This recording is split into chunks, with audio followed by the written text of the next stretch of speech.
de sacarle. O sea, uno vive engañado pensando que la estática es puro principio de Arquímedes y a lo más la formulita esta de que la derivada de la presión respecto a la altura es igual a menos rho g en un campo gravitacional. Pero ya vimos que de hecho las fórmulas se pueden abstraer mucho más, o sea, se pueden ver de maneras mucho más generales de las que usualmente nosotros solemos discutirlas en clases nivel preposecundaria.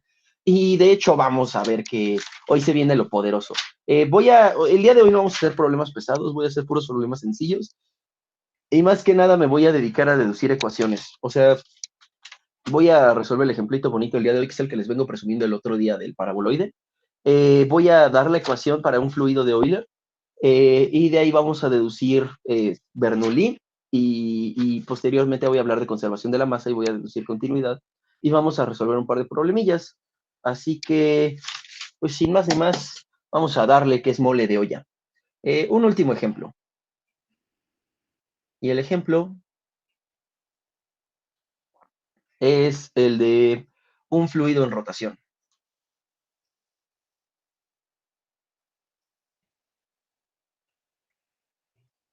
Y la idea es la siguiente, voy a intentar hacer un dibujo decente, eh, pero seguramente no me va a salir, así que ustedes perdonarán.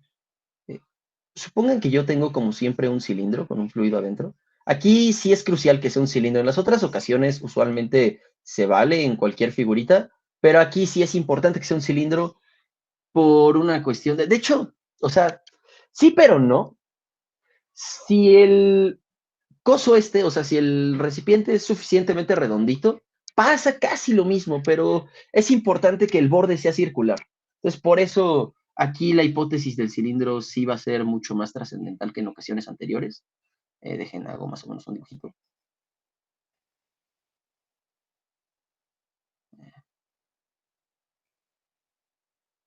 Ahí está.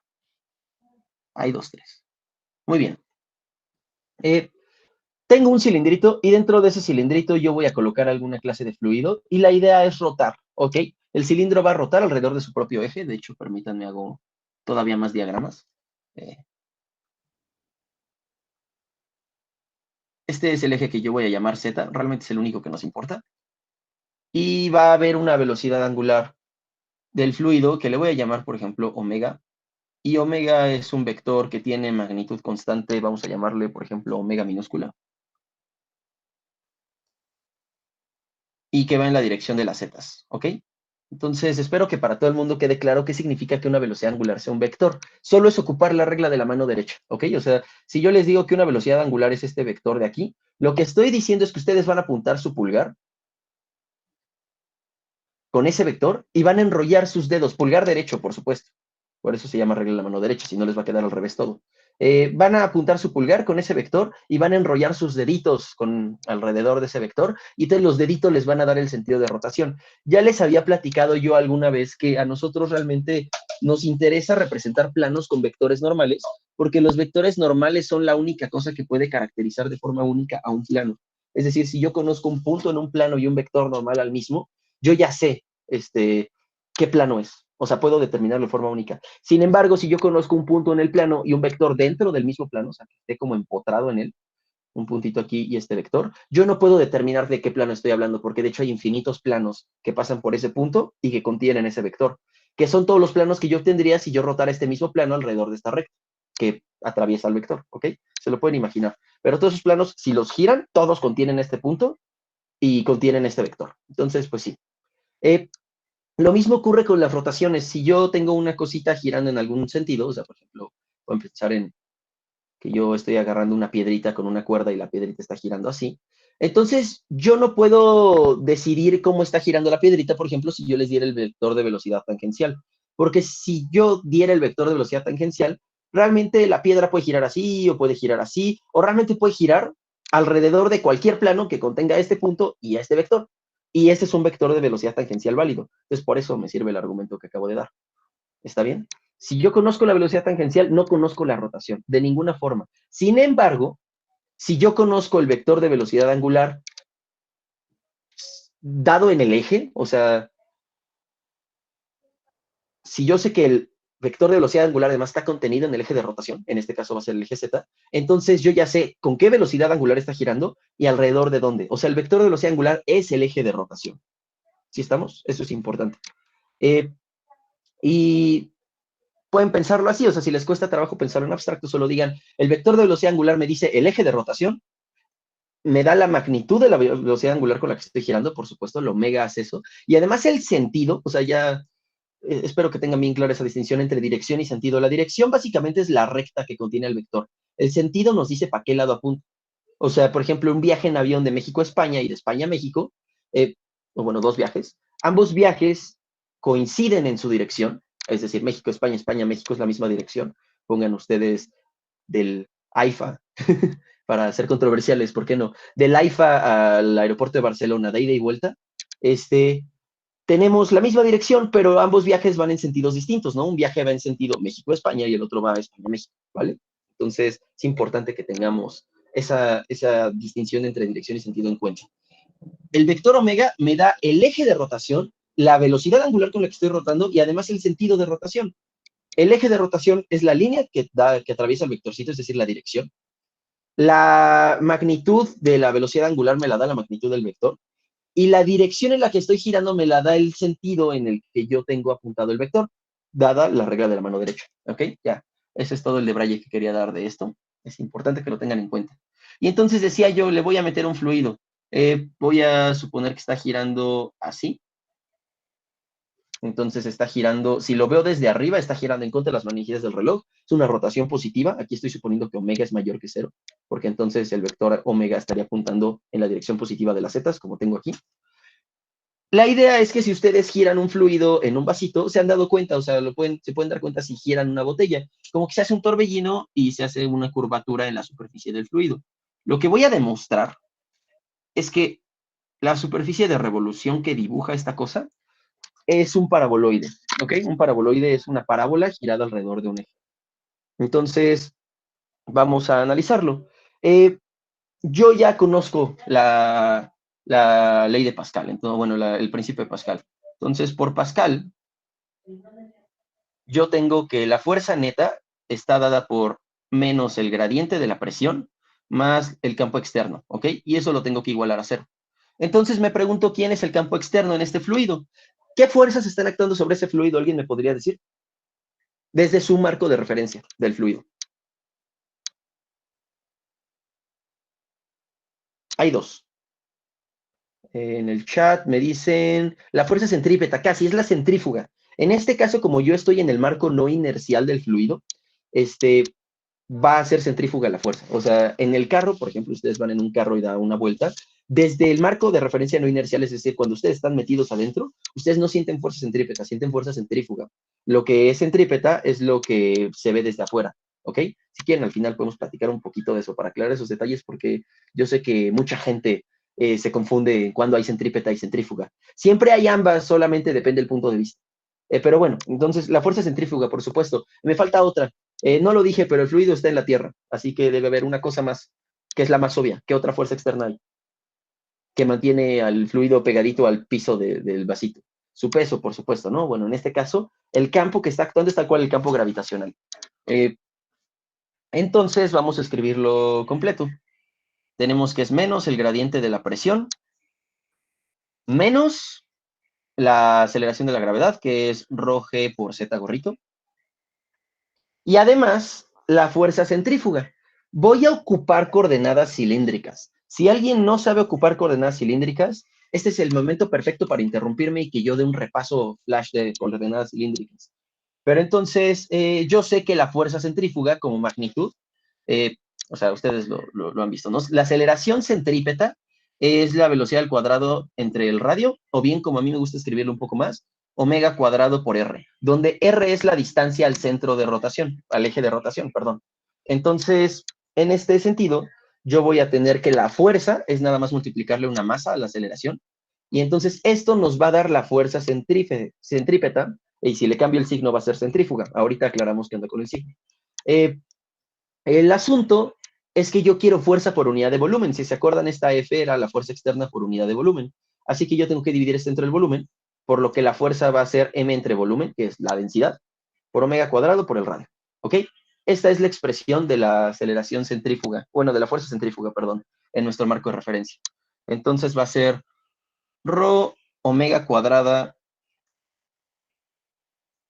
rho, así, omega cuadrada por R, que R lo voy a dejar escrito así, por el vector R gorrito, donde R gorrito es en coordenadas cilíndricas, y de hecho conviene que los dibujen en morado. R gorrito es el vector que es perpendicular al eje de las zetas y que apunta en la dirección de algún puntito en particular. Es decir, déjenme el chat si alguien puso dudas de coordenadas cilíndricas. No, creo que nadie dijo nada. Entonces espero que todos estemos bien de acuerdo con las coordenadas cilíndricas. Lo que sí es que me gustaría recordarles cómo se ve la base en coordenadas cilíndricas. Con la base me refiero a los tres vectores, como el X gorrito, Y gorrito y Z gorrito, que se llaman base canónica en R2. Ahora vamos a tener que analizar el R gorrito, teta gorrito y Z gorrito. Entonces, aquí yo tengo mis vectores, perdón, mis ejes cartesianos, X, Y y Z. Y si me agarro un punto en el espacio, por ejemplo, este de aquí, entonces ese punto va a tener unas coordenadas determinadas que por ahora no me interesan. La idea aquí simplemente es que el marco de referencia cilíndrico, perdón, es un marco no inercial. Es un marco que gira conforme yo me voy viendo a los puntos. Entonces, si a mí nada más me interesa fijarme en este punto va a tener un vector de posición R vector, por supuesto, como todos. Y entonces ese R vector va a determinarme cómo va a pararse mi marco de referencia, ¿ok? Entonces, en el marco usual, el cartesiano, yo tengo un vector X gorrito, un vector Y gorrito y un vector Z gorrito, que a veces denotamos por IJ y K. La verdad, las dos notaciones están igual de bien, pero X gorrito, Y gorrito y Z gorrito son un poco más fácil de recordar. Y por otro lado, tenemos los vectores, que son los vectores de las coordenadas cilíndricas, que simplemente es métanle una dimensión más a las coordenadas polares. En coordenadas polares, espero ustedes recuerden, tenemos que dado un punto, el puntito tiene un vector posición R flechita, igual que siempre. Y entonces yo defino dos vectores. Defino el vector que va en la dirección de R, como el R gorrito, ajá, que es simplemente este vector entre su norma, y después el teta gorrito, que es el vector que me dice el sentido de de las rotaciones, perdón, que es simplemente el vector R gorrito, pero girado 90 grados. ¿Ok? Esto de aquí es teta gorrito. Ahora, en tres dimensiones yo tengo un problema, ¿ok? Porque el R gorrito ya no va sobre la dirección del vector, eso serían coordenadas esféricas. Por eso le solemos poner rho gorrito, solo no quiero que lo confundan con la densidad. Aquí, nuestro vector realmente apunta sobre la proyección en el suelo de este vector de posición. Entonces, si quieren, dibujo como la proyección en el suelo del vector de posición. Es decir, tal cual le puse como una lámpara aquí arriba y le chequé su sombra sobre el plano XY. Así que este vector tiene las mismas coordenadas X y Y que el de arriba, solamente la Z es igual a 0. Y entonces en la dirección de este vector, ahora sí definimos los vectores que le suelen llamar rho gorrito, pero yo le voy a llamar R gorrito solamente por simplicidad. ¿Ok? Entonces el rho gorrito, que es este de aquí, después teta gorrito, que es exactamente el mismo. Yo agarro el rho gorrito y lo giro 90 grados. Entonces, teta gorrito lo podría dibujar acá, por ejemplo. Y es exactamente el mismo vector. Y el z gorrito se repite. Entonces, z se ocupa en ambos sistemas de referencia, tanto en el polar como en el cartesiano. ¿Estamos? Y entonces, ahora sí, me regreso a mi problema de fluidos. Yo tengo que para cualquier punto en el fluido, o sea, esto es una cosa tridimensional, ¿no? Me va a pintar algo así, como un cuenco, y entonces yo tengo así una masa de fluido tridimensional. Así que para cualquier puntito que yo agarre, la dirección, perdón, bueno, el vectorcito que va desde el eje de rotación hacia ese puntito, pues va a ser el vector R gorrito. ¿Están de acuerdo? Así que si este puntito siente fuerza hacia afuera, siente fuerza alejándose del eje de rotación. ¿Y qué sentido es ese? Pues es el positivo, ¿no? Claramente se ve que si yo me alejo del eje de rotación, entonces rho gorrito o R gorrito va a tener signo más. Así que esto va a tener signo más. Y tiene que estar igualado a 0. ¿Alguien tiene alguna pregunta? Creo que alguien hizo un comentario o algo así. ¿El teta gorrito es para definir el cero del ángulo? No, la idea de definir estos vectores es tener una nueva base, es decir, yo sé que cualquier vector x, y, z lo puedes escribir como el escalar x por el vector x gorrito, más el escalar y por el vector y gorrito, más el escalar z por el escalar z gorrito, perdón, por el vector z gorrito. La idea aquí es hacer algo análogo. O sea, aquí tu vector x, y, z lo vas a poder expresar en coordenadas, se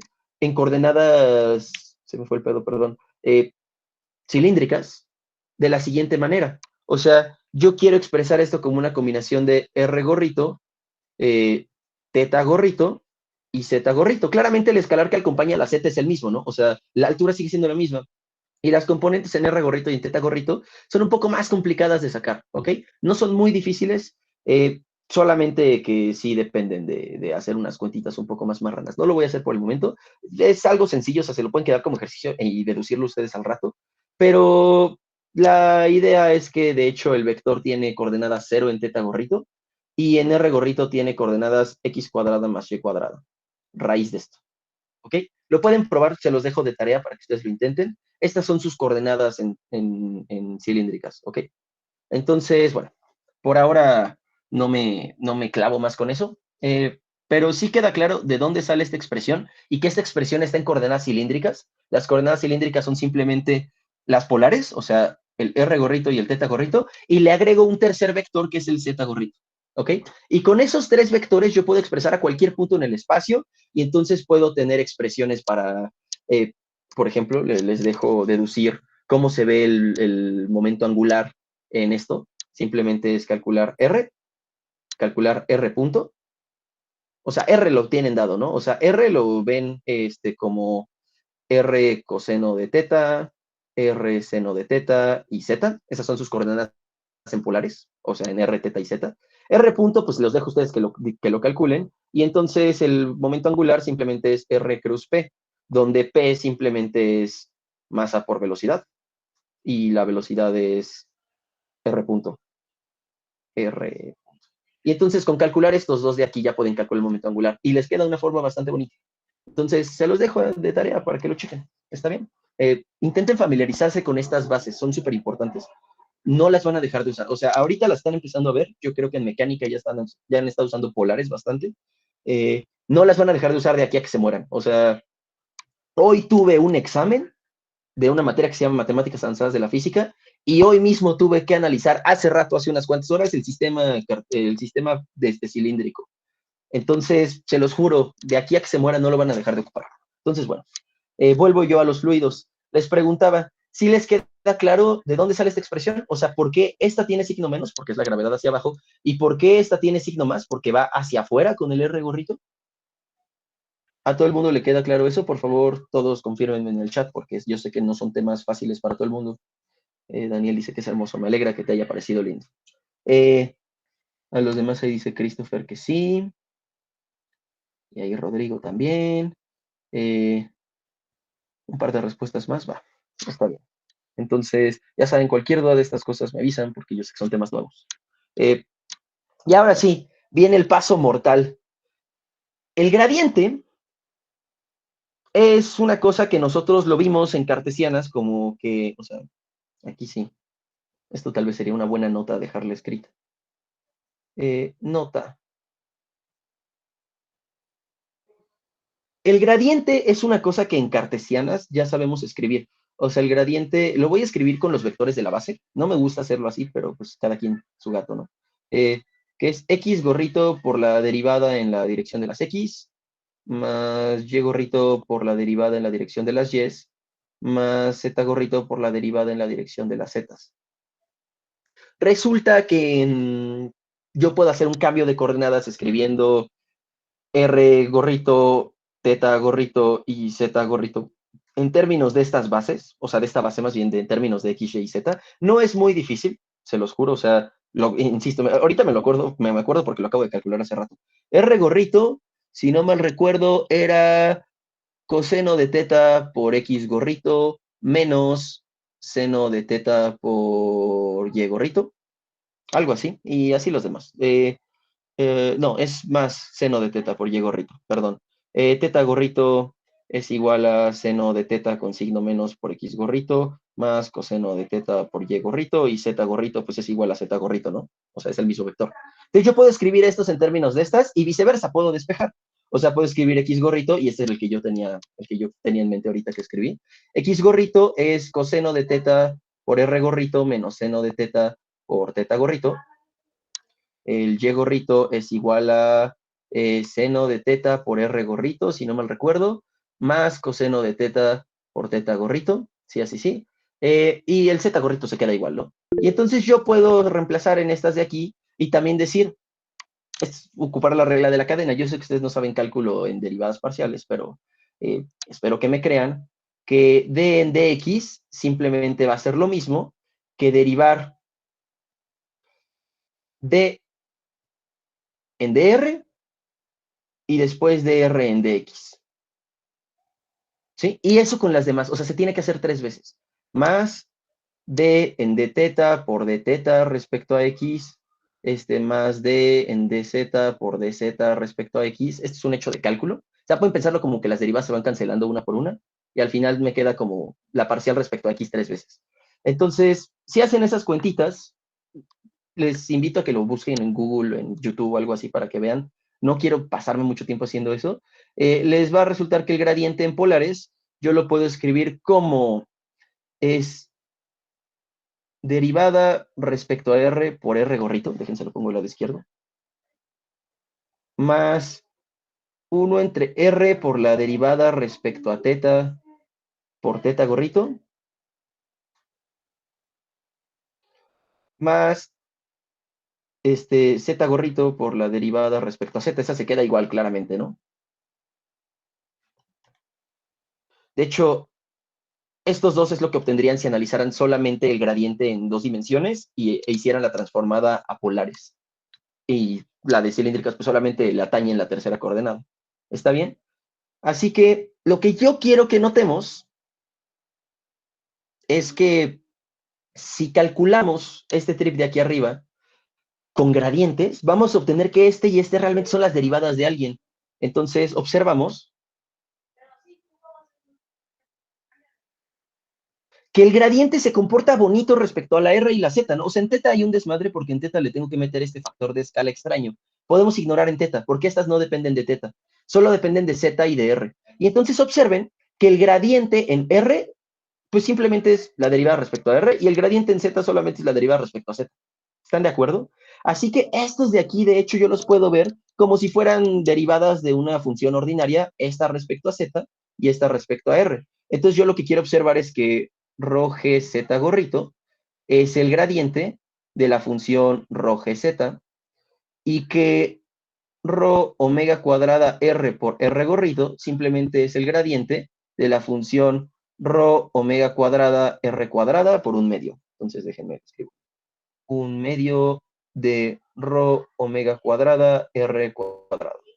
¿Están de acuerdo? O sea, solamente es, ignoren que aquí hay un dorito, o sea, digan, esto es la derivada respecto a z, porque esta solo depende de z, y esta es la derivada respecto a r, porque esta solo depende de r. ¿Sí está bien? Entonces, ¿están de acuerdo que si derivan esta cosa respecto a z y le meten el vector z gorrito, eso es importante, el gradiente, que te vuelve vector, entonces se convierte en esto de aquí. Y si esto lo derivan respecto a r y le meten el vector r gorrito, ¿les queda esto de la izquierda? Absolutamente, sí. Va, perfecto. Espero que el resto también esté viendo eso. Y entonces de ahí tenemos que la expresión que yo tengo aquí arriba simplemente es el gradiente de la presión menos el gradiente de esta cosa más el gradiente de esta otra cosa. Y entonces yo puedo juntar todo en un solo gradiente porque el gradiente, así como la derivada, es aditivo.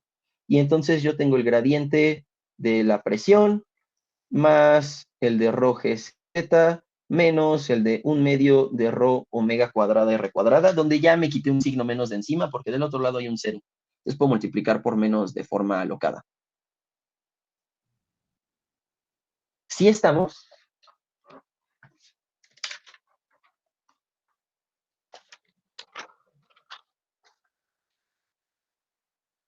y si quieren aclaro, donde r es igual a x cuadrada más y cuadrada y nada más un cuadradito aquí, ¿ok? O sea, ya vimos, r es esta, o sea, las coordenadas cilíndricas de este puntito es r, que es esta distancia de aquí, teta, que es este ángulo de acá, y z, que es esta altura de acá. No lo escribí, pero bueno, espero que eso lo tengan claro todos. Y entonces r cumple con que si yo me fijo en la coordenada x, la coordenada y y R, pues me forman un triángulo rectángulo. Solamente tengo que poner la Y aquí, la X aquí y la R acá, y el ángulo de 90 grados es este de aquí, aunque no parezca, porque lo estoy viendo con perspectiva. Y en efecto, R, X y Y se relacionan de esta forma. Eso lo voy a ocupar nada más ahorita para lo del paraboloide. Y entonces yo les había platicado que el gradiente era algo así como una derivada, pero en más dimensiones. Y entonces ustedes saben de cálculo de una variable que si la derivada de una función es igual a cero, entonces, ¿cómo es esa función?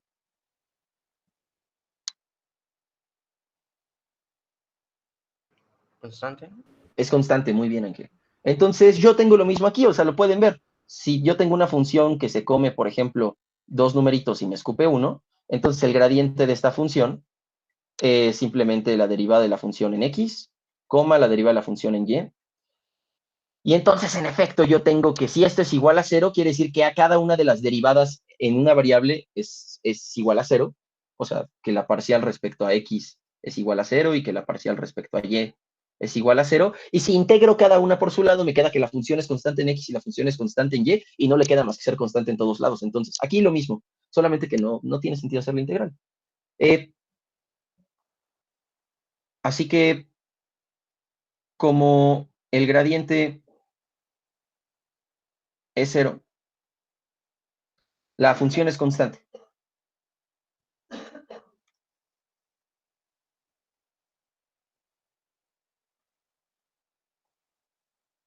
¿Alguien me dice qué dimensiones tienen estas expresiones? O sea, aunque sea, o sea, no me digan como longitud, metro, bla, bla, bla, sino, o sea, digo, no me digan longitud más a tiempo, sino quiero que me digan más bien como dimensiones de qué magnitud física tienen estas cosas de aquí. Ah, O esos sea, son, rho GZ, ¿de qué, perdón? esos son unidades de presión, ¿no? Todos tienen unidades de presión, exactamente. Muy bien. Entonces, pues claramente la presión tiene unidades de presión, pero ρGZ nosotros ya lo vimos. Esta es una, o sea, ρGZ es la formulita de ρGH que vimos de presión en una columna de líquidos. Y esta sí está un poco más cabrona de ver, pero se los dejo checar que esto también tiene dimensiones de presión. Así que a esa constante le voy a llamar P0. Por tanto, de este modo, sí, por tanto, yo tengo que P más ρGZ menos 1/2 de rho omega cuadrada R cuadrada es igual a una presión constante P0, ¿vale? Y si yo despejo un poco, yo lo que voy a tener es que, lo que voy a hacer es despejar Z en términos de R, ¿vale? Así que tengo que rho GZ es igual a P0 menos P más 1/2 de rho omega cuadrada R cuadrada. Y después de eso, lo que tengo es que si paso la roja dividiendo, tengo que Z es igual a... La rho de aquí se va a cancelar con la rho de acá. Entonces me va a quedar omega cuadrada entre 2G por R cuadrada. Este es el término importante. Y después un término constante. P0 menos P le voy a llamar delta P. Entonces, más delta P entre rho G. Delta P, de hecho, en algunos casos puede ser cero. Así que por ahora voy a ignorar este término. Voy a hacer la suposición que el fluido es isobárico, que es más o menos mentira, pero en regímenes pequeños se vale. Es isobárico. Delta P va a ser igual a 0. Y de este modo tenemos que Z es igual a omega cuadrada entre 2G por R cuadrada. ¿Ok? Y ahora sí, ¿esto cara de qué le ven? Pintémoslo en unos ejes bidimensionales. O sea, para un punto que se está moviendo, un punto que está girando con todo el fluido, yo le pinto su marco de referencia no inercial, o sea, me agarro este punto de aquí y entonces yo lo persigo, ¿ok? Este punto va a tener un vector R gorrito y pues aquí va a haber un eje Z del que no me puedo librar. Y entonces piensen que yo estoy girando mi cara con ese punto para que en todo momento el R gorrito esté apuntando de frente a mí. Entonces eso me define un eje que yo puedo llamarle el eje R, por supuesto, y en la vertical yo tengo el eje Z. Y entonces yo tengo que Z es igual a alguna constante por R cuadrada. Esto tal vez le suene más familiar si se los pinto como que el eje Y es igual a alguna constante por X cuadrada. ¿Qué es eso? ¿Qué Es una dibuja eso? parábola. Es una parábola, por supuesto que sí. Y aquí la tenemos con R y con Z, o sea, entonces Exacto. la parábola va a Ajá. ser vertical apuntando hacia arriba en la dirección de Z y va a aumentar con el radio, con la distancia radial, vaya. Sí, exactamente, ¿no? O sea, conforme R se haga cada vez más grande, va a incrementar este valor. O sea, por supuesto, aquí se ve que la parábola o sea, la altura es cada vez mayor conforme incrementa R. Y en efecto es una parábola, pero véanlo así. Es una parábola que yo estoy viendo de frente mientras giro en el marco no inercial con todo y el puntito. Así que si yo veo esa parábola desde todas las direcciones, porque yo voy girando y en todas las direcciones veo la misma mendiga parábola, eso es una superficie de revolución que traza la parábola a la hora de girar. Eh, por lo que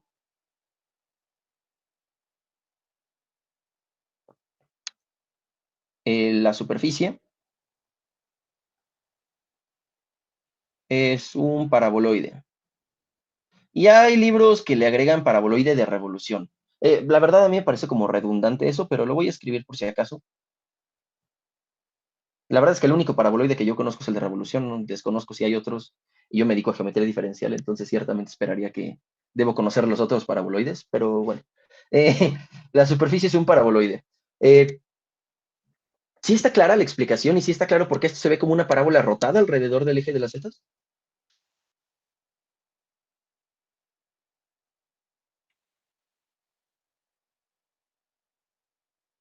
Sí, ¿no? Alguien, por favor. Este, Alejandro, Andrea, Ceci, Ángel, Christopher, Daniel, Elías, Javier, Jonathan, Josué, Isaac, Ramón, Roberto, Rodrigo, Santiago y Víctor. ¿Sí todos? Va, muy bien. Sí, me agrada que me alegra que te haya gustado, Daniel. Sí, la verdad, el ejemplo me parece súper lindo. Y es buena forma de practicar otros temas, ¿no? O sea, practicar esto de las bases coordenadas, ver una excusa para detallar un poco de cosas de gradientes. Eh, y demás. Pero pues bueno, aquí sí, les encargo, este es un tema bastante bonito, se llama coordenadas curvilíneas. Por si lo quieren checar, me acuerdo que Elisha les recomendó un libro que es de un güey que se apellida Arfken. La verdad a mí no me gusta mucho ese libro, pero pues, de que es útil, es útil. Se llama Métodos Matemáticos para Físicos, este es el autor, y este es un tema en ese libro, y en ese libro se discute esto, o sea, se ve de dónde sale, ¿vale? Entonces, por si gustan checarlo, con mucho gusto. Si tienen dudas también lo pueden escribir, pero la verdad es que les va a servir bastante.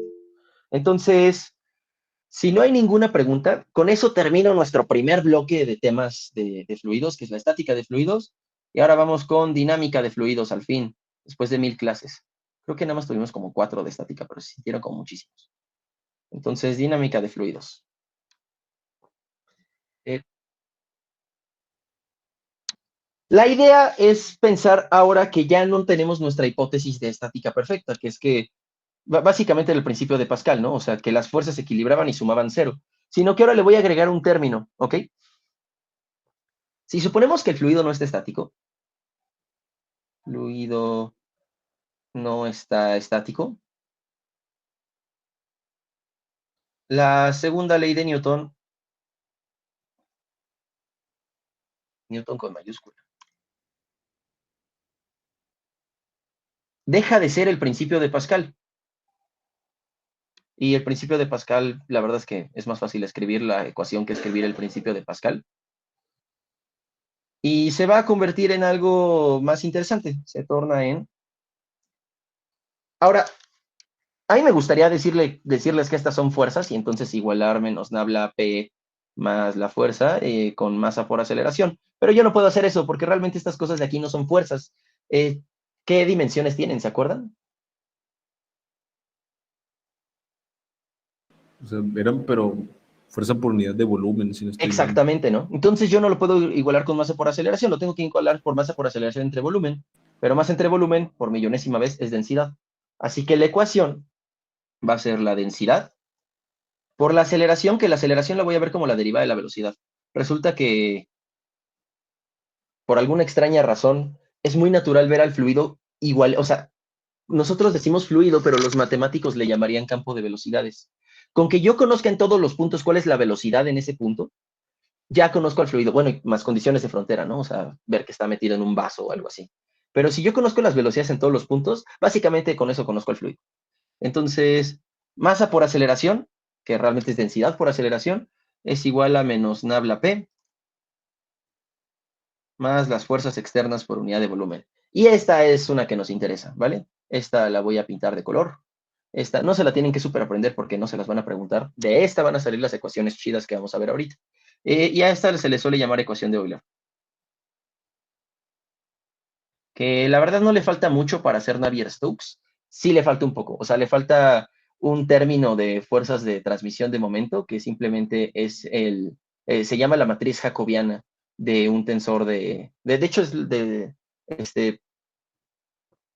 voy a ignorar, de un tensor de transmisión de momentos, y de este lado me hace falta un término que es rho más u, perdón, rho por u punto nabla u, que esto simplemente le agrega una componente direccional a la derivada, o sea, resulta que du en dt,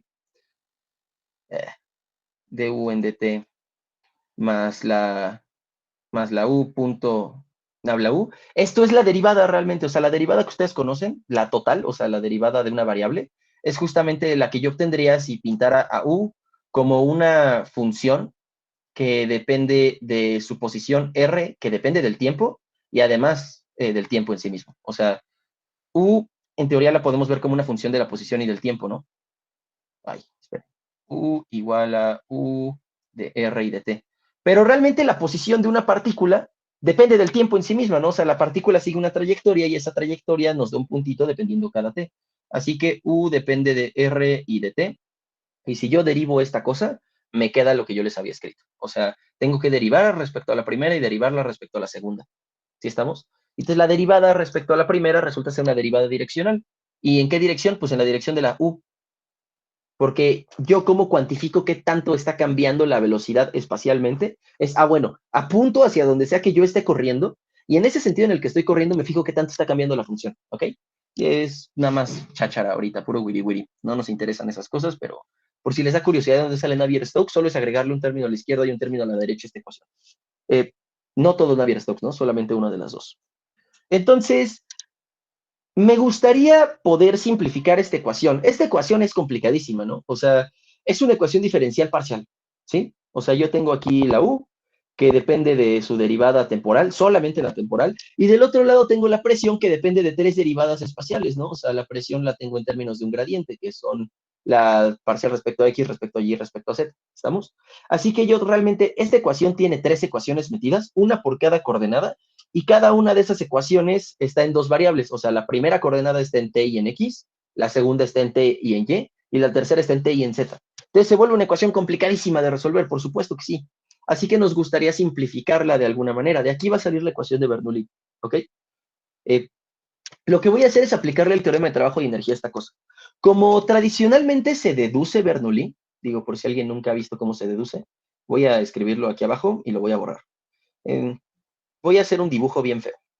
Imagínense que ustedes tienen un fluido corriendo en una tubería y entonces la tubería tiene altura variable, tiene radio variable y básicamente está bien fea. O sea, es una tubería en general, cualquier tubería funciona. Eh, Ahí está más o menos.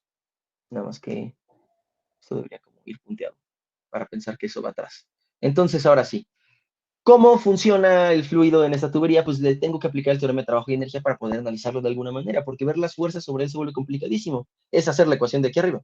Y realmente está incompleta, ¿no? Les digo que a Navier-Stokes le hacen falta términos.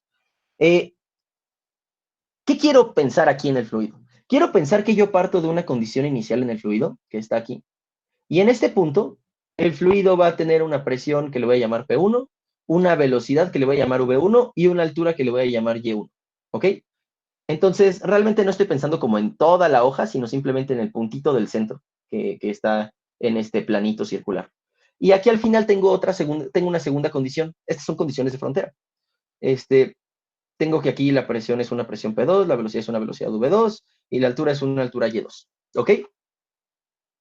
Así que me gustaría aplicar el teorema de trabajo de energía a esta cosa. Y yo lo que sé del teorema de trabajo de energía es que el cambio en la energía cinética es igual al trabajo neto que se realiza sobre esta cosa, ¿vale? Sobre todo el fluido. El cambio en la energía cinética es fácil de calcular, ¿no? Es un medio de la masa por la velocidad 2 al cuadrado menos un medio de la masa por la velocidad 1 al cuadrado. Este es el cambio en la energía cinética. Pero el trabajo es un poco más complicado porque realmente hay tres trabajos actuando sobre este fluido. Está el trabajo que realiza la gravedad, por supuesto. Simplemente ese va a ser masa por gravedad por delta Y. Ustedes lo saben, ¿no? O sea, el trabajo es igual a la integral de f.dr, pero en este caso la gravedad solo actúa en una dimensión, entonces solo va a ser la integral de f de y, ¿sí? Desde el primer punto y1 hasta el segundo punto y2, ¿sí? Así que si yo hago la cuenta, la fuerza es igual a menos mg, y si hago la integral, entonces me queda menos mgy, integrado desde y1 hacia y2, y me acabo de dar cuenta que le puse al revés el signo arriba. Esto es menos mgy2 más mgy1, y entonces esto es mg por y1 menos y2. Espero que esta cuenta aquí flash les haya quedado claro. Entonces realmente esto lo voy a desarrollar. Es y1 menos y2. Y por otro lado tengo los dos trabajos que hacen todo el fluido de este lado y todo el fluido de este lado. ¿Sí estamos? O sea, yo tengo un trabajo debido a la presión, P1, y un trabajo debido a la presión, P2, ¿ok? Y ambos van en sentidos contrarios, ¿no? O sea, si yo nada más me fijo en este cacho del fluido, yo sé que todo el fluido que está a la izquierda de la tubería va a ejercer una fuerza que simplemente se va a reflejar como P1 por el área 1, y todo el fluido que está aquí a la derecha se va a reflejar en otra fuerza que simplemente se ve como P2 por el área 2, ¿vale? Así que tengo esas dos. Tengo la positiva, que es la que se ejerce a la izquierda, que es P1 por el área 1 por un dx chiquito. ¿Sí? Si quieren. Ay, es que. Como. Le voy a llamar delta L1 o delta X1. Donde delta X1 me refiero simplemente a. Estoy pensando que estoy recorriendo esta cosa, o sea, que el trabajo está empujando al fluido una cantidad pequeña de longitud. Y esta cantidad pequeña de longitud le voy a llamar delta X1. Y a la del otro lado le voy a llamar delta X2.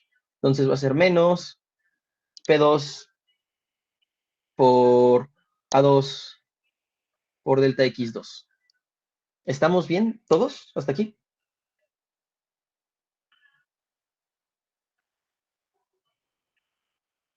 Espero que sí.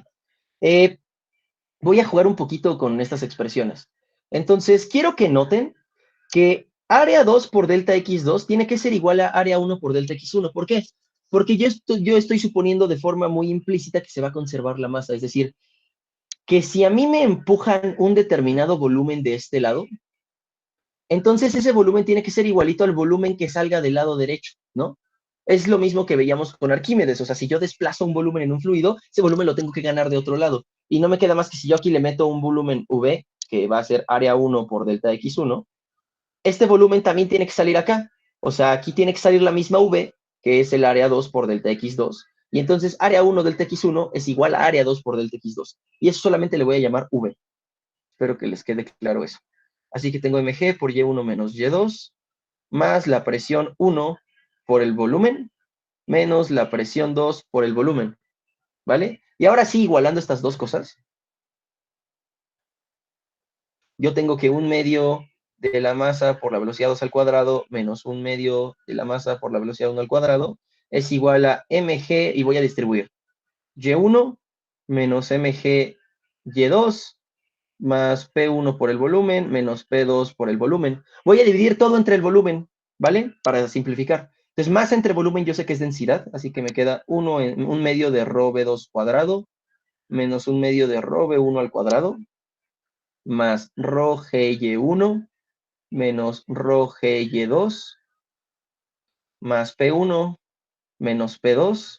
Y ahora sí, dejo todo lo que tenga 1 del lado izquierdo y todo del lado derecho, como quieran, y todo lo que tenga 2 del lado izquierdo, o sea, los unos y los dos los separo, y entonces me queda que P1 más 1/2 de rho por V1 al cuadrado más rho GY1 es igual a P2 más 1/2 de rho por V2 al cuadrado más rho GY2. Y lo que estoy diciendo es que no importa qué punto 1 y qué punto 2 me agarre, o sea, estos son arbitrarios, se cumple que este numerote es igual en el 1 y en el 2, ¿no? O sea, solamente le intercambié el subíndice. Y por lo tanto, yo lo que estoy concluyendo es que en general, en un fluido se satisface que la presión más 1/2 de rho V1, perdón, de rho V cuadrada, más rho GY. Esta es una constante en todo el fluido, siempre. Y esta es la ecuación de Bernoulli, ¿ok? Esa es a la que voy a llegar. Digo, les hice dos deducciones, ¿no? Espero que esta, para los que no entiendan la que va a ocupar cálculo, espero que esta les parezca suficiente. Para los que sí entiendan el cálculo, agárrense porque sale súper fácil. Entonces, analicemos el teorema de trabajo y energía. El teorema de trabajo y energía.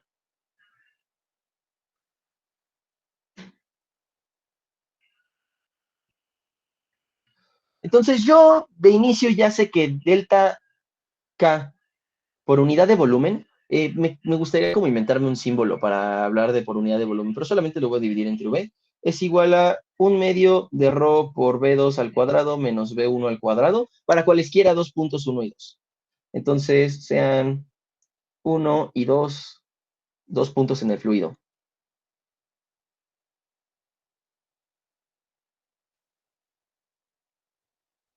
Yo ya sé de esta manera que entonces el cambio en energía cinética por unidad de volumen es igual a esta cosa, que es lo mismo que yo tenía allá abajo. Ahora quisiera ver cómo se ve reflejado el trabajo. Entonces, hay dos trabajos realizados sobre el cuerpo realmente. Hay dos trabajos sobre el fluido.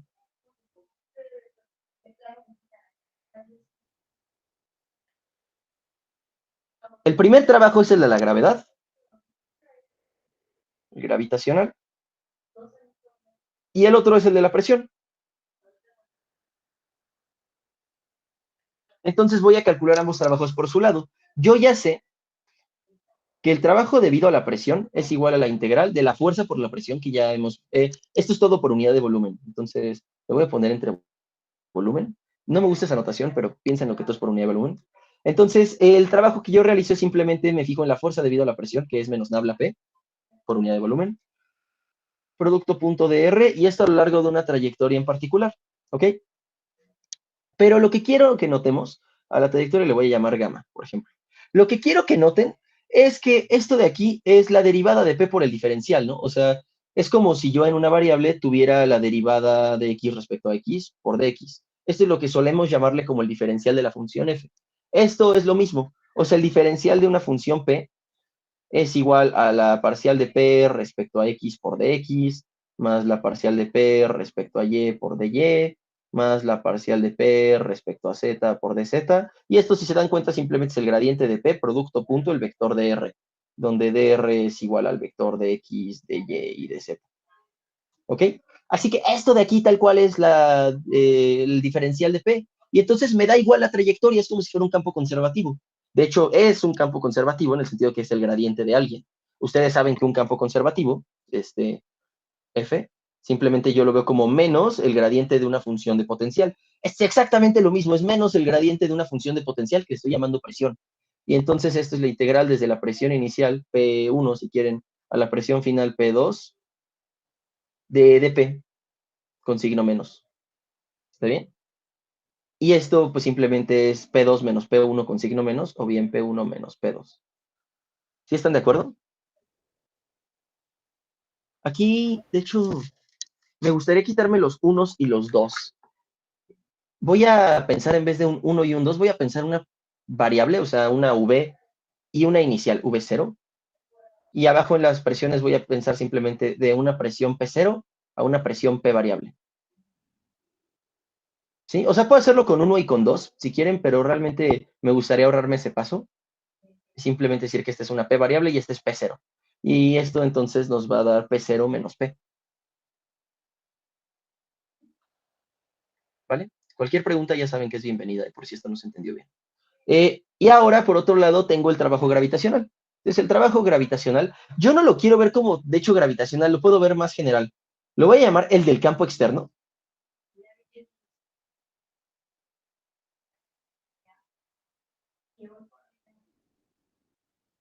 Y ya saben que con campo externo nos estábamos refiriendo a lo que yo le asociaba a la F, ¿vale? Porque yo la F, yo sé que la puedo ver como algo gravitacional, pero ya vimos, por ejemplo, que lo puedo ver como una energía, perdón, como una fuerza centrífuga, y también lo puedo ver en un fluido electromagnético, como un campo eléctrico, un campo magnético. Así que lo voy a llamar como un potencial en general. Entonces, el trabajo debido a la fuerza por unidad de volumen F, lo que es simplemente la integral de la fuerza mayúscula que yo le asociaba a esa F minúscula. ¿Se acuerdan que esa sí la representamos con F mayúscula? Y esa va a ser debido a algún potencial que yo desconozco, pero simplemente va a ser menos el gradiente del potencial. Le voy a llamar phi a ese potencial por dr. Y eso va sobre la trayectoria. Pero nuevamente, observen que esto cobra exactamente la misma forma que tiene lo de arriba. Y por lo tanto, esto va a ser simplemente desde un phi cero hasta un phi final. O sea, lo que sea que valga el campo en la posición inicial hasta lo que sea que valga el campo en la posición final. Eh, del d phi. Y esto nuevamente va a ser phi cero menos phi. O sea, me queda exactamente la misma integral que arriba. Ni siquiera tengo que hacer cuentas nuevas. Solamente es analizarlo de forma un poco distinta. Eh, Aquí nada más, estos deberían ser comas, no puntos. Y nada más quiero aclarar. Donde phi es una función de la posición. Si quieren lo escribo con más cuidado. Donde phi es igual a un phi que depende de r. Es una función de la posición. Es el potencial asociado a la fuerza F, tal que la fuerza externa F minúscula es dF en dr, perdón, dF en dB. ¿Sí estamos? O sea, donde el F minúscula era esta fuerza por unidad de volumen. ¿Sí está claro? Aquí, de hecho, esto no es necesario. Aquí, digo, aquí no es necesario meterme en el paso intermedio. Perdón, este es tal cual F punto dr. Donde F es el potencial asociado a F minúscula, porque ya lo tengo por unidad de volumen. Sí, ahí fallo mío. Déjenles explico la corrección que acabo de hacer. Eh, o sea, yo definitivamente puedo asociar le voy a poner phi distinta, esta en látex se llama bar phi, entonces permítanme, le digo bar phi. Este, yo tengo un potencial bar phi que claramente cuando le saque el menos el gradiente me va a dar una fuerza F, y ahora sí, cuando esto lo calcule por unidad de volumen, ahora sí me va a dar la F minúscula. Pero espero estén de acuerdo que simplemente lo que estoy haciendo es meterme un paso extra, donde estoy diciendo que la phi que yo ya definí es esta bar phi por unidad de volumen. Entonces me ahorro el paso de tener que definir esta por unidad de volumen y simplemente digo, ya tengo un potencial que le puedo asociar a la F que cumple exactamente con la misma propiedad. ¿Ok? No Le asoció necesito... entonces un potencial, pero la F chiquita, ¿no? En vez de hacerlo para la F grande, luego por Sí, unidad de volumen. exactamente. Justo, o sea, este potencial que yo tengo phi, se lo asocio a la F minúscula directamente. Insisto, podría hacerlo patita a patita, ¿no? O sea, donde bar phi es un potencial que yo le asocio a la fuerza F mayúscula, de tal manera que esta cosa sea menos el gradiente de bar phi. Entonces, a la hora de que yo calcule esta cosa por unidad de volumen, esto va a ser menos el gradiente de bar phi por unidad de volumen, que simplemente lo estaría yo rebautizando como la phi que yo tengo, donde phi es igual al potencial otro por unidad de volumen. Pero me puedo ahorrar todos estos pasos y simplemente decir, le asocio un potencial a esta cosa. Por lo que les acabo de decir, les acabo de justificar que sí se puede. ¿Ok? De Y hecho, es el, entonces ya tengo el potencial asociado y por lo tanto, por el teorema de trabajo y energía,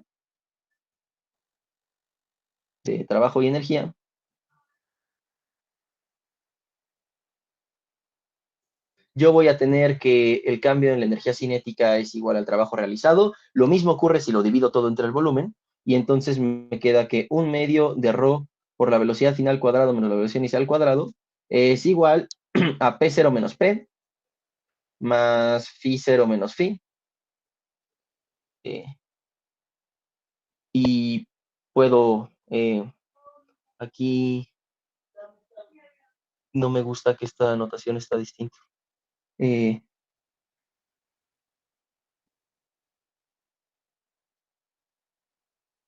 Sí, aquí está extraño. Ay, es que no quiero hacer ese cambio. Lo voy a dejar así escrito y ahorita es que no me está gustando mi notación.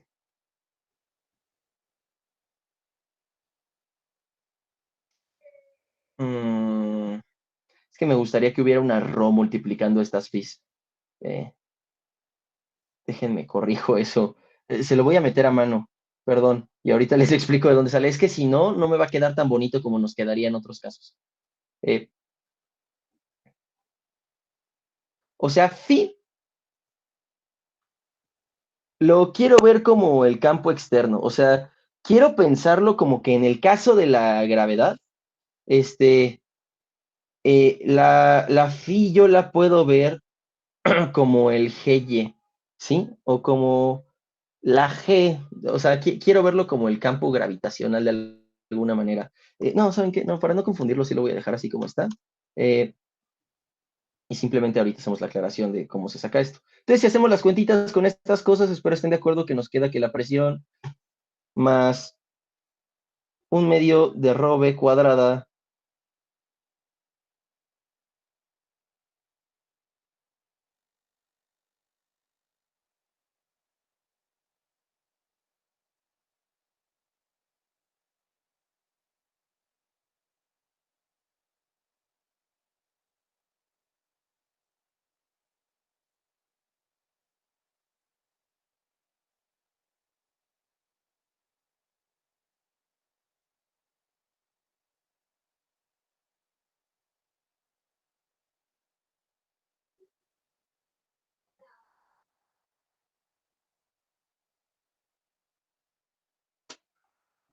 Hola, eh, me volví a conectar con el internet de mi teléfono. Entonces, seguimos vivos por ahora. Eh, A ver, entonces termino yo el despeje. Eh, la presión más un medio de rho v cuadrado más phi es igual a la presión 0 más un medio de rho v 0 al cuadrado más phi 0. Y espero que estén de acuerdo que esta cosa es una constante y por lo tanto en general p más un, ya volví, más un medio de rho v cuadrado más phi es igual a constante. Y esto de aquí es Bernoulli, ¿ok? Ahora sí quisiera que analizáramos un poquito la forma que tiene la phi, ¿vale? Para ver de dónde sale eso del arro extra y todo eso. Phi es el potencial que yo le asocio a F por unidad de volumen y no me está gustando hacerlo de esa forma. O sea, me gustaría más bien pensar esto como que phi sí va a ser el potencial asociado a F mayúscula. O sea, ahorita le voy a hacer una corrección a esta cosa de acá. O bueno, lo que podemos hacer es definir la F minúscula para que todo se vea bonito. Eh, Me gustaría pensar más bien en, definimos phi de modo que esta va a tener unidades de presión, ¿no? No le queda de otra, o sea, se debe tener necesariamente unidades de presión, porque aquí tengo la presión y aquí tengo la phi, y se están sumando. Entonces, a fuerzas debe tener dimensiones de presión. Eh, lo que me gustaría es arrancarle a eso, las dimensiones de presión. O sea, vamos a definir una phi solita, esa de ahí, de modo que esta phi que yo acabo de encontrar se vea como la densidad por la phi solita. ¿Ok? Espero que se les quede claro. Dejen, quito esto y ahorita coloreo la que me gustaría colorear. Eh, la idea es que esta cosa eventualmente ya cobre la forma como de un potencial. O sea, yo sé, por ejemplo, que en el caso de la gravedad, eh, Rg era mi potencial por unidad de volumen, ¿sí? O sea, esta phi casi cobraría la forma de Rg, solamente que yo le tendría que meter, o bueno, esta phi sí cobra la forma de la Rg, donde yo tenía que la dp en dz, perdón, era igual a menos Rg, ¿ok? En este caso, la phi que yo tengo aquí sí es menos g, ¿sí estamos? El asunto es que aquí me tiene que quedar una Rgy, así que me gustaría más bien esta cosa integrada, si se dan cuenta. Así que lo que voy a hacer es definir una phi minúscula, de tal manera que esa phi se asocie con la, bueno, una bar phi que se asocie con la phi original, tal que me haga este chistecito, y entonces ya me libro la dependencia con la masa. Rho v cuadrada más rho por esta phi, y esto es constante. Esta es la que yo quiero colorear y a la que yo le quiero llamar Bernoulli. y donde les recuerdo que esta phi es la versión integrada del potencial, ¿ok? Es decir, esta phi, a la hora de yo pensarla como un campo gravitacional, por ejemplo, no se la asocio directamente a G, sino que se la asocio a la integral de G respecto a Y, que simplemente es GY. ¿Sí estamos? O sea, la idea es que si yo lo analizo desde arriba, pensando en el caso exclusivo de la gravedad, para que se pueda ver el ejemplo sencillo, yo sé que la fuerza por unidad de volumen es igual a la ρ por la G por la Y. ¿Sí estamos? Así que si yo quiero ver esta fuerza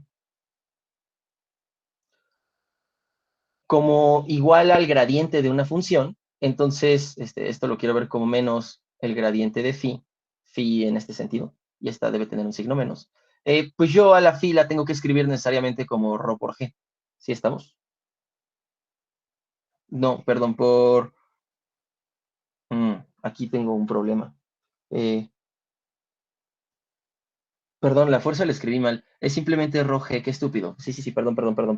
Es roje con signo menos. Y así sí, en este caso, como la fuerza yo la quiero ver como el gradiente de algo, no me queda más que este gradiente de phi sea igual a, o sea, que la phi me quede igual a roje y. Así sí, esta cosa. ¿Estamos? O sea, es la ya integrada. O sea, es como la fuerza agarrada si a la fuerza yo le aplicara un integral para que saliera esa variable extra. ¿Sí? Este es el campo. ¿Estamos? O sea, esto es lo que vale mi potencial en cada punto. Coincide con el potencial que yo tengo aquí arriba, ¿ok? Quiero que lo vean como eso, como una energía potencial. En este caso solo es la gravitacional. Ahora, lo único que estoy haciendo es quitarle la dependencia con la masa. O sea, yo estoy en una phi minúscula que simplemente se vea como ρ por phi, de tal manera que en este caso la phi minúscula, perdón, tal que la phi se vea como ρ por la otra phi. Y entonces esta simplemente en este caso va a ser g por y, ¿ok? Es el potencial en cada punto quitándome la dependencia con la masa. Espero estén de acuerdo. Me conviene tenerlo escrito así, pero si no, lo podemos ver de esta forma y no pasa nada. ¿Ok? O sea, esto tal cual es el potencial por unidad de volumen. ¿Sí? O sea, si mi potencial en un momento dado es mgy, pues lo divido entre el volumen y esto me da ρgy. ¿Sí? Entonces, cualquiera de las dos Bernoullis que les guste, a mí me gusta separarle el campo al otro, pero sé que no siempre va a ser el mejor caso. ¿Ok? Y esta es la ecuación de Bernoulli. Me gustaría ver un par de aplicaciones sencillas de Bernoulli. Todavía no nos metemos con los problemas difíciles, eso los dejamos para una sesión de problemas. A esta le voy a llamar ecuación de Bernoulli. Y si les costó un poco de trabajo seguir esta prueba, más con los parches que le tuve que meter ahí entre medias para que cobrara la forma que a mí me gusta, que es esta. Insisto, la prueba quedó bien hasta acá, ¿no? O sea, todas las cuentitas que hicimos quedaron bien, solamente le metí esta cosa a mano para que se viera un poco distinta, para que fuera un poco más fácil de deducir. Pero bueno, tenemos la deducción alterna por si a alguien no le convenció la otra, la voy a dejar en las notas. Eh, en un segundito, vi que alguien puso un comentario o escribió una duda o algo así, ahorita lo checo. Eh, Deducción alterna.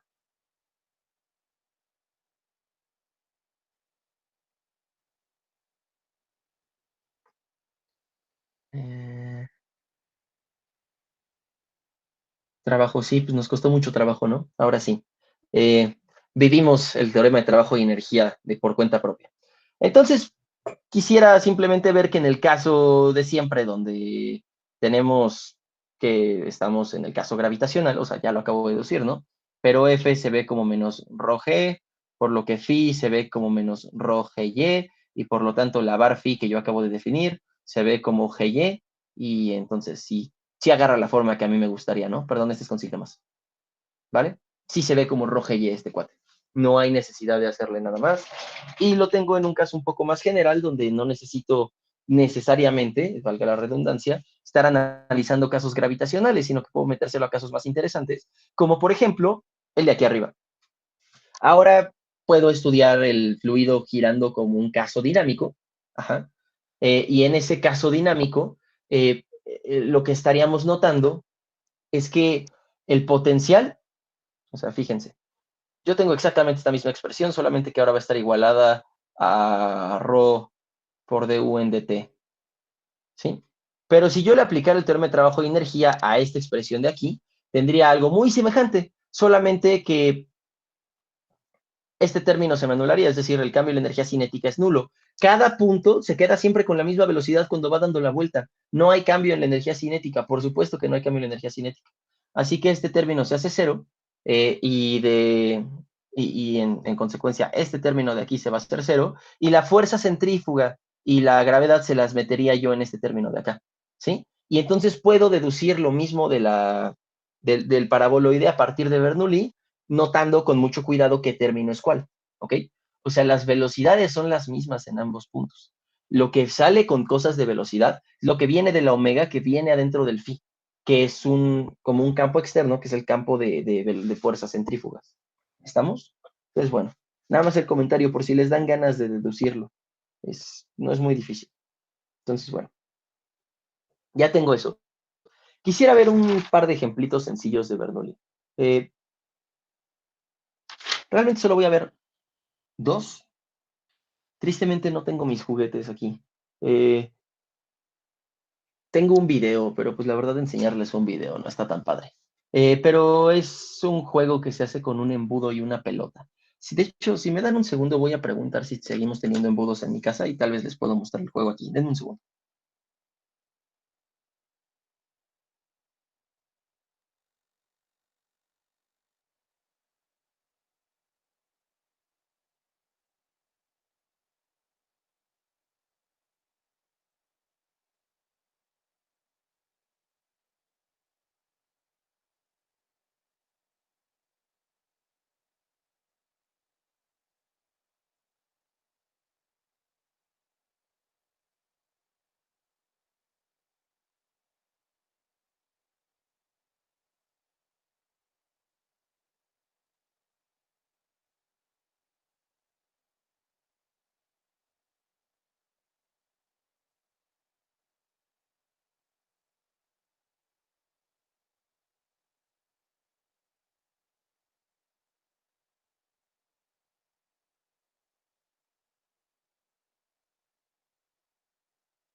Lamentablemente, el material se perdió en la mudanza. Así que no lo tengo. Les voy a enseñar el video. Dejen reviso que alguien dijo algo en el chat. Órale, qué fuertes declaraciones. Está bien. Vamos a ver dónde chingados dejé ese video. Lo tengo en este disco duro. Esta cosa. ¿Dónde está el disco duro? No me digas que no está porque siempre está aquí en mi escritorio. Yo lo veo diario. Una chingada, ¿dónde está? Aquí está.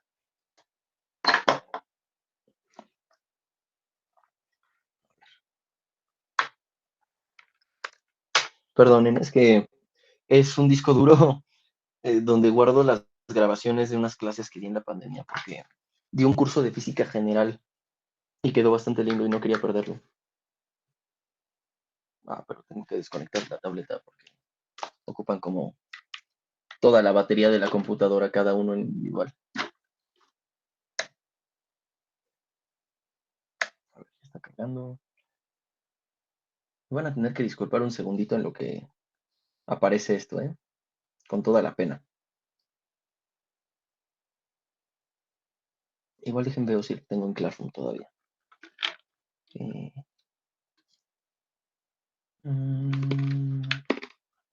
Física.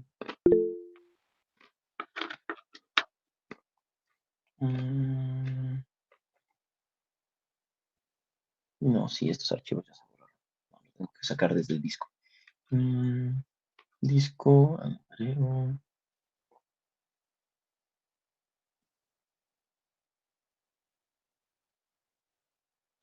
No, entonces, ¿dónde está?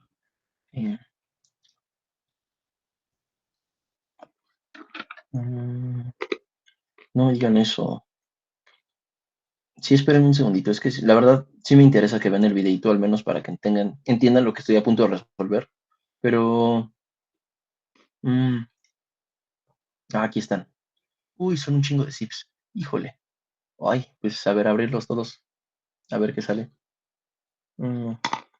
Física, clase 4. Sí, sí, es uno de estos. Va. A ver. Ya casi, ya casi. A ver. No fue el primero. A ver el segundo. Miren, sí. Física, clase 5, 6. ¿En cuál vi fluidos, maldita sea? Fluidos. Va. Perfecto. Eh, Fenomenal. No, sí, chavos, ya. Me la rifé. Eh,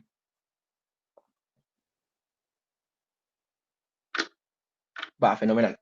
Entonces, me gustaría resolver un problema, proponerles un jueguito y después pasarle el micrófono al Andreo de 2021 para que nos dé la respuesta. Entonces, bueno, perdonen el pequeño lapso de tiempo. Es que necesitaba el material, pero como no tengo el material, pues al menos con el video. Voy a resolverles. Tengo que desconectar el disco duro, esperen que desconecte la tableta. Se cancela esto de la agilidad, pero bueno, al menos ya descubrimos dónde está todo. Va, fenomenal. Debería pasar esas clases al disco duro. Ocupan un buen espacio, pero bueno. Listo, ya, perdonen la vida. Ya, podemos volver a la normalidad. Entonces, quisiera resolverles como dos ejemplitos con Wiri Wiri, o sea, no cosas que sean realmente físicas, y vamos a hacer un buen de cuentas, eso los hacemos después, pero sí quisiera ver dos aplicaciones sencillas de Bernoulli. Entonces, la primera aplicación sencilla es la del atomizador. Eh, Espero que todo el mundo sepa qué es un atomizador. La idea es poder extraer fluido y echarlo en spray desde una botella, ¿no? O sea, los atomizadores modernos son como una pistolita, aquí traen como su gatillo, eh, y un tubito que da a la botella. Ahorita voy a explicar que esto realmente es equivalente al que estoy a punto de dibujar, pero el que estoy a punto de dibujar me da una idea un poco más sencilla, que es el típico como de un perfume del siglo XIX. Así que es una botellita que tiene una bolita,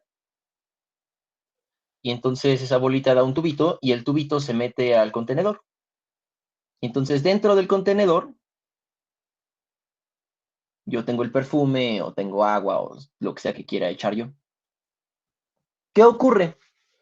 Quiero analizar Bernoulli sobre este atomizador para entender por qué el fluido sube en el momento en el que yo aprieto la pelotita. La idea es la siguiente.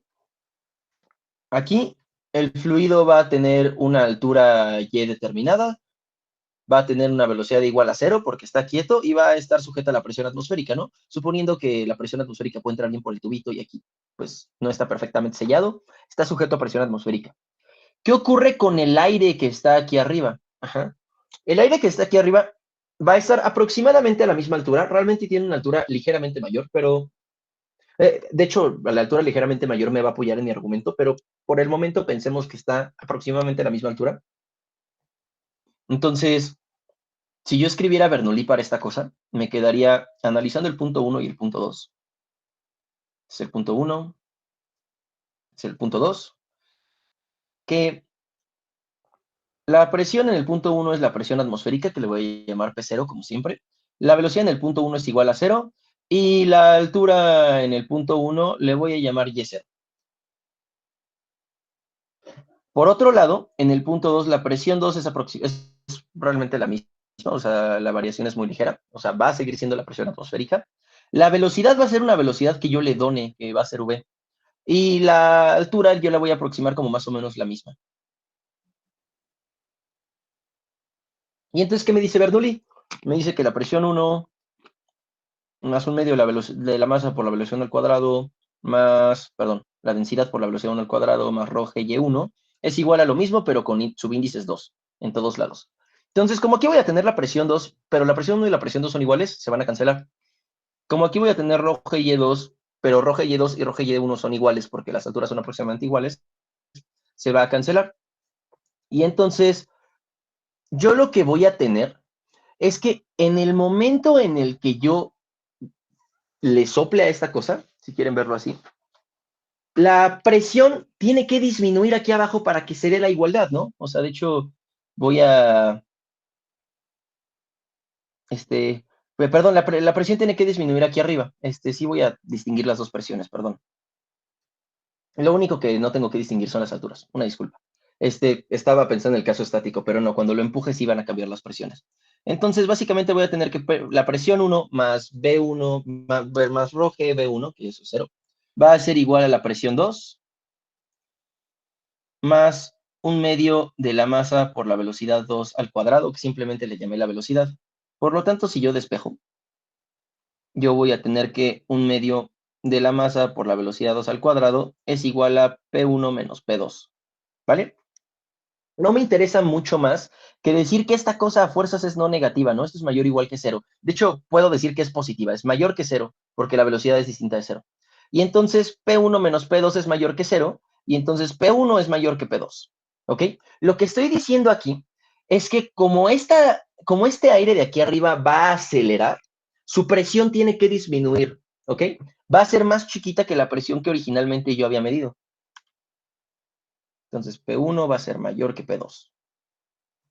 ¿Sí? Como el aire de aquí arriba está viajando muy rápido, su presión se va a hacer chiquita comparada con la presión de aquí abajo que va a ser grande. Y entonces yo tengo agua que está sujeta en este punto a una presión grande y aquí hay una presión pequeña. ¿Qué le va a ocurrir al agua? ¿Alguien me dice?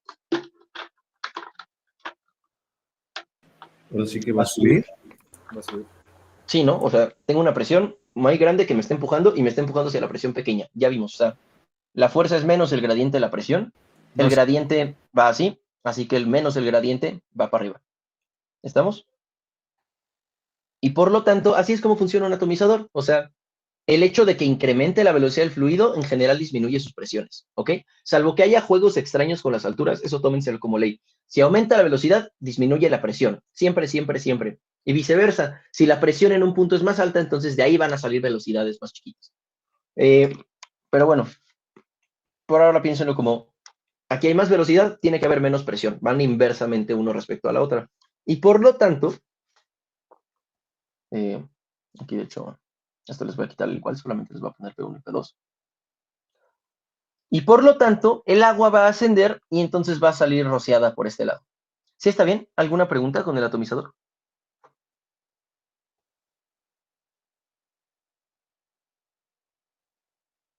Y tiene en la boquita del atomizador como hoyitos, ¿no? Para que salga así como atomizado. Ah, sí. Eso ocurre entre los hoyitos y que por la velocidad de esta cosa el agua se va a romper aquí. O sea, la tensión superficial no es suficiente para mantener el agua unida debido a la fuerza que está ejerciendo para levantarlo. Pero sí, los hoyitos son súper importantes, por supuesto. Aquí, bueno, es un juego interesante, ¿no? Pero nada más les iba a decir yo, el atomizador actual es básicamente el mismo mecanismo, solo que un poquito más, pues es más moderno y está un poco más optimizado para ser mejor, pero la idea por detrás es la misma. Yo cuando aprieto esta cosa, es como si apretara esta bolita, y entonces lo que hace es que se mueve un pequeño resortito que crea un vacío, o sea, como que aquí hay un espacio, aquí hay un espacio cerrado. En cuanto yo empujo esta cosa, yo jalo el resortito y entonces lo que hago es darle más espacio al aire que está ocupando ese volumen. Y entonces voy a forzar a que el aire se mueva, ¿ok? Porque estoy disminuyendo la presión. Insisto, en ambos sentidos funciona. Estoy incrementando el volumen que puede ocupar, entonces disminuyo la presión sobre el aire y entonces permito que el aire ocupe más volumen, así que el aire va a acelerar y eso va a hacer que sube la agüita y que salga disparada. ¿ok? Pero es básicamente el mismo mecanismo, solamente es un poco más contemporáneo, esto es más moderno. Pero sí, ¿alguna pregunta con la forma en que opera el atomizador?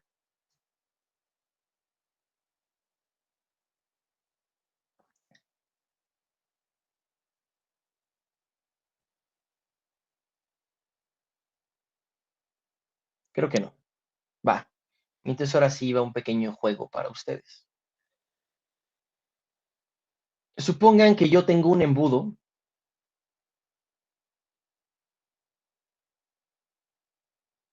Ajá, un embudo como los de su cocina, o sea, no tiene que ser nada elegante ni nada por el estilo, creo que mi embudo me quedó horrible.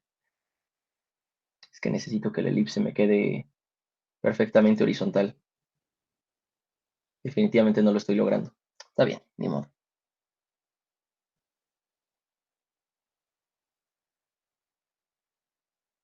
Va, me conformaré con este embudo todo cucho. Está bien, entonces supongan que yo tengo un embudo y en ese embudo en la boquilla le voy a colocar una pelota de ping pong. Ping pong simplemente es para que pueda girar chido, ¿no? O sea, bueno, para que sea ligerita, vaya. Porque si yo tengo una pelota más pesada es un poco más complicado de hacer el experimento. Entonces yo lo voy a obstruir con una pelotita de ping pong aquí.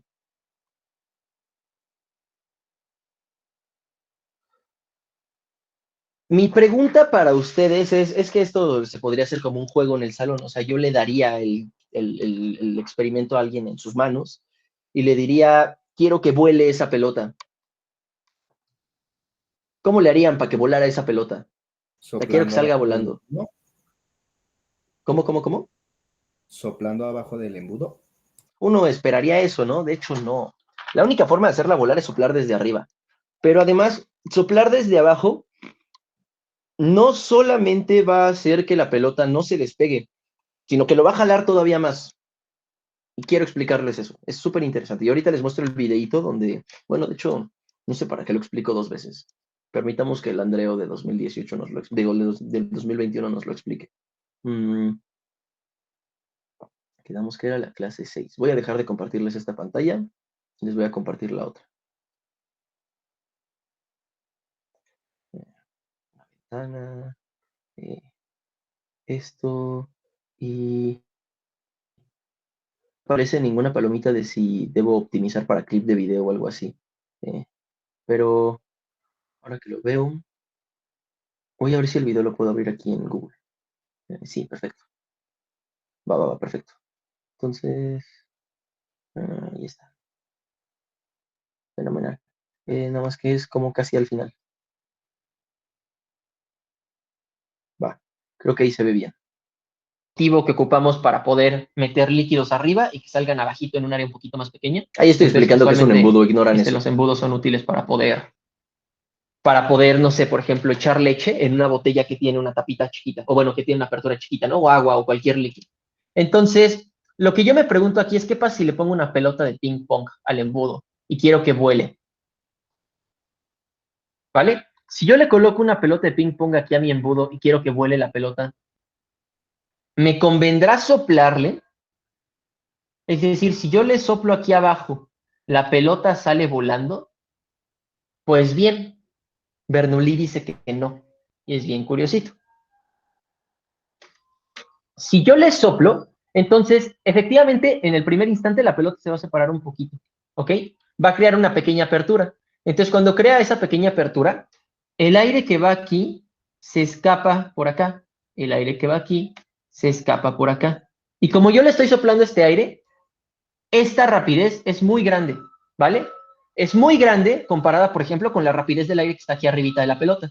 Entonces, el aire que está arribita de la pelota tiene una rapidez muy pequeña, ¿vale? Una rapidez chiquita. Entonces, esta es rapidez grande y por eso es V grande y aquí es una rapidez chiquita, ¿vale? Más o menos estos puntos y estos puntos están a la misma altura, entonces puedo ignorar el término de alturas y solamente tengo que escribir la ecuación de Bernoulli. Entonces, este punto le voy a llamar 0 y este punto le voy a llamar 1. Entonces, en 0 tengo que la presión 0 más un medio de ρ v en 0 al cuadrado. Insisto, puedo ignorar el término de alturas porque las alturas son más o menos la misma. Entonces se van a cancelar de ambos lados. ¿Es igual a quién? Es igual a la presión 1 más un medio de ρ por v1 al cuadrado. ¿Eso qué quiere decir? Bueno, lo que pueden hacer es pasar una cosa restando del otro lado si gustan, pero lo vamos a ver más heurísticamente. Como B1 es mucho más grande que B0, entonces este es un término grandote y este es un término chiquito. Por lo tanto, ¿qué debe ocurrir? Que P1 tiene que ser chiquito para que se iguale con el otro lado. ¿Sí les queda claro? Porque aquí se debe validar la igualdad. Entonces, si este término es grandote y este término es chiquito, esta P1 tiene que ser muy pequeña para que se pueda valer la igualdad con el P0. ¿Sí les queda claro? Y entonces, ¿qué ocurre? P1 es pequeña y la presión en este espacio tiene que ser muy chiquita comparada con la presión que hay aquí arriba. Y por lo tanto, ya se los platiqué yo, si yo tengo presión chiquita de un lado y presión grandota del otro, la presión grande empuja y vence a la presión pequeña. Entonces, cuando yo le soplo a la pelota se va a quedar pegada en el embudo. ¿Ok? Entonces quiero que vean mi camarita, porque tengo aquí un embudo y tengo aquí una pelotita ping pong. Entonces, si yo le soplo, no va a salir volando. Pero ahorita ven una cosa un poquito más sorprendente. Entonces, fijen mi cámara un momento. Dejen de ver la, los apuntes. Entonces, fijen mi cámara un momento. Déjenme, me pongo guapo para la cámara. Además, cuando un poquito lo despeinado. Entonces voy a colocar la pelota aquí adentro. Si soplo no va a subir, pero además ahorita les enseño algo más bonito. Van a notar que soplo porque se inflan mis cachetes, ¿vale? Entonces si soplo, la pelota no sube. Algo bien curioso es que si yo se las muestro desde arriba, déjenme le dibujo una marca a la pelota. Aquí tengo una pluma. Entonces le voy a dibujar un tache y voy a elevar un poquito. Ay, no pinta la pluma. Aquí hay unos plumines, creo. O a ver, con un lápiz se verá. Sí, ahí se ve más o menos la marca. A ver, ¿alcanzan a ver la marca? Es que se ve muy clarita aquí, enfrente. Si no, a ver, aquí tengo, les digo, un plumín, pero no pinta bien. Y aquí tengo otro plumín que tampoco pinta bien, porque la gente en esta casa no cuida los plumines. Entonces, a ver, es que tenía yo un oscuro. Y me enoja que no haya con qué marcarla. Pero a ver, vamos a ver. Aquí tengo tantita plastilina. Puedo, creo, ponerle tantita plastilina a la pelota. Entonces, listo. Esta marca sí la ven, ¿no? Pues es tantita plastilina. Entonces, voy a subir la cámara para que lo vean ustedes desde arriba, ¿vale? Entonces, quiero que vean cómo la pelota va a rotar, no se va a elevar.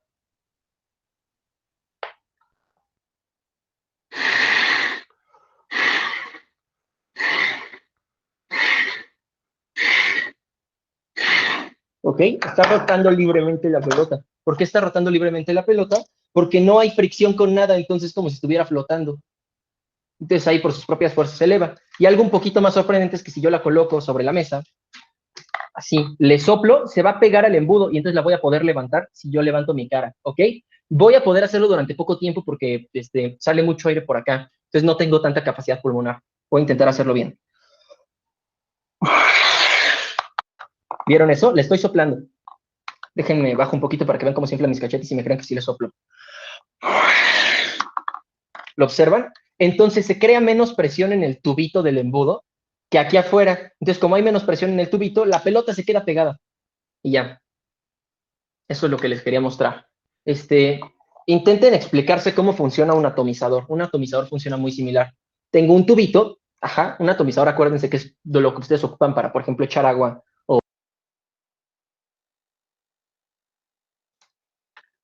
Y ahí entro en un debraye que de hecho nosotros ya acabamos de tener. Así que no sé qué les pareció el experimento. Creo que al final del día es casi equivalente a que lo hiciera yo aquí, porque hacerlo yo, ponerles un video en línea es exactamente lo mismo si lo tengo explicado, ¿no? Pero bueno, lamento que no haya tenido el material a la mano. Se me fue la onda de que hoy tocaba esa clase, la verdad sí es mala mía. Pero, pues, ahí está el ejemplito experimental. Siempre es bueno ver un poco de experimentos. No, no así como ponerlos a medir a lo estúpido. Digo que tienen que aprender a hacer eso, por supuesto. En internacional es fundamental que sepan hacer experimentales. Pero, más bien, es lo que los gringos llaman demonstrations. O sea, no es como tal cual que yo esté haciendo un experimento donde mida algo y pueda obtener algunas conclusiones interesantes, sino que yo les estoy demostrando físicamente que sí ocurre lo que las matemáticas nos están diciendo que tiene que ocurrir, ¿va? Entonces, pues sí. Con eso lo voy a dejar por hoy. La próxima clase vamos a ver ecuación de continuidad. Y cuando veamos ecuación de continuidad tendremos la oportunidad de resolver los problemas más divertidos de dinámica de fluidos. Voy a hacer otros 2 problemas de las Olimpiadas Metropolitanas pasadas. Van a ser bastante ilustrativos. Cada año en la Olimpiada Metropolitana ponemos un problema de fluidos porque yo soy un adicto a esas cosas, entonces me, me gusta poder, me gusta ponerles problemas de ese estilo porque me gusta jugar un poquito para poder ver qué se hace o qué no se hace. De hecho, con Skews en su momento tuve unas discusiones bastante interesantes. Yo creo, la única ocasión en que le he ganado una discusión a Skews respecto a física, o sea, que sí le he dicho eso está bien y tú estás mal, fue con una cuestión de fluidos, con un problema interesante. Y digo, o sea, los dos somos personas muy tranquilas, no es que nos peleáramos realmente, era una plática donde le dije, no, mira, piensa que esto ocurre y esto ocurre y esto ocurre. Y dijo, ah, sí, tienes razón. Y ya, ahí quedó eso. Pero entonces sí, resolveremos ese problema en una de estas clases. Y creo que eso será todo. O sea, ver ecuación de continuidad y resolver bastantes problemas. Y después vemos fenómenos superficiales, por supuesto. Veremos tensión superficial. Entonces, yo creo que nos queda la próxima clase de dinámica y tal vez una más donde resuelva puros problemas, pero no les prometo nada. Al menos la próxima sí vamos a ver continuidad y dedicarnos a resolver problemas de lleno. Y ya la clase siguiente a esa veremos qué procede. O sea, veremos si seguimos viendo problemas de dinámica o si ya entramos a ver tensión superficial, que sería el último tema de dinámica de fluidos y con eso les dejaría ir yo. Entonces, sin más ni más, pues no sé si alguien tiene alguna pregunta que hacer.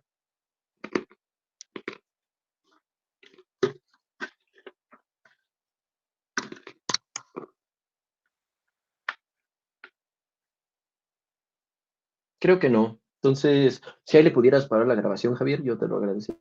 Ah, espera. Este sí es una pregunta importante. Rodrigo pregunta que qué libros recomiendo. La verdad, yo no estoy sacando lo mío de ningún libro. Es como un refrito entre libros de física general, o sea, la deducción que hice de Bernoulli. Es esas cosas que uno eventualmente se memoriza.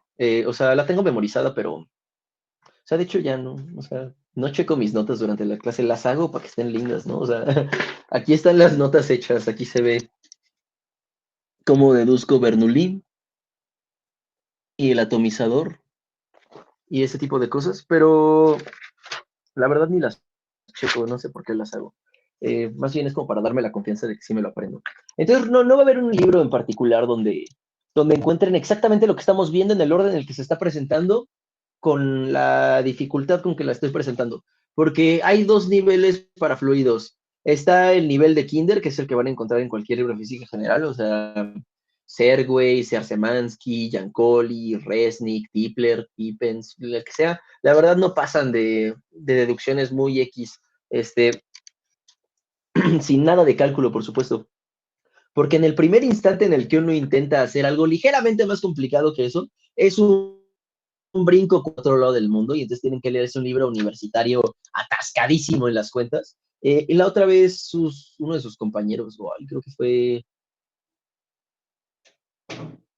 no me acuerdo quién, ¿fue contigo, Rodrigo? Creo que sí. O sea, tú fuiste el que me mostró el problema de tensión superficial, ¿no? Le recomendé libros, o sea, cualquier libro de física general le sirve, pero tengo 2 libros que me gustan. Uno que es de un tal Batchelor, que es, no me acuerdo si es de Oxford o de Cambridge, nunca me acuerdo dónde es ese libro, pero déjenme se los checo. Batchelor Fluids. Es de Cambridge, ¿ok? Se llama Introducción a la Dinámica de Fluidos, pero eso de introducción es, yo me lo tomaría con mucho, o sea, con mucha precaución me tomaría eso de introducción. Así, introducción, no es. O sea, lo construye todo desde abajo, pero le mete cálculo del duro. También hay un cuate que se apellida, no, nunca he sabido cómo se pronuncia. Perdón. Si es Aixon o creo que Aixon es la única forma en que me hace sentido pronunciarlo, pero se escribe Hson Ese es el de Oxford, es el otro libro, y ese se llama Dinámica de fluidos elemental. También, o sea, eso de elemental tiene poco. O sea, se les llama introducción y elemental porque las versiones ligeramente más complicadas, o sea, porque cualquier libro que no trate lo que están tratando esos, más bien es un libro especializado resolviendo problemas en particular. Estos libros como que cubren las bases de toda la dinámica de fluidos básica, pero se ven Navier-Stokes y esas cosas. Y hay otro que es de un francés, eh, Ryutort, creo que se... Dejen chico.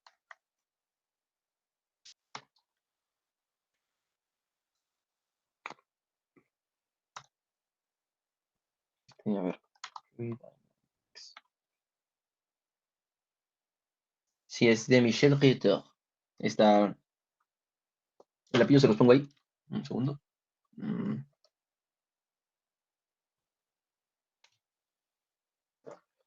Es un francés que tiene un libro que es bastante más corto, o sea, también se llama Dinámica de Fluidos, una introducción. Insisto, o sea, no les crean esos güeyes, son puras mentiras, o sea, yo le llamaría introducción a lo que estoy haciendo ahorita y créanme que está perro, o sea, créanme que no cualquiera se tragaría las clases que les estoy dando. No sé, bueno, esas son las recomendaciones, ahí están en el chat. Detén la grabación, Javier, antes de que me ponga político.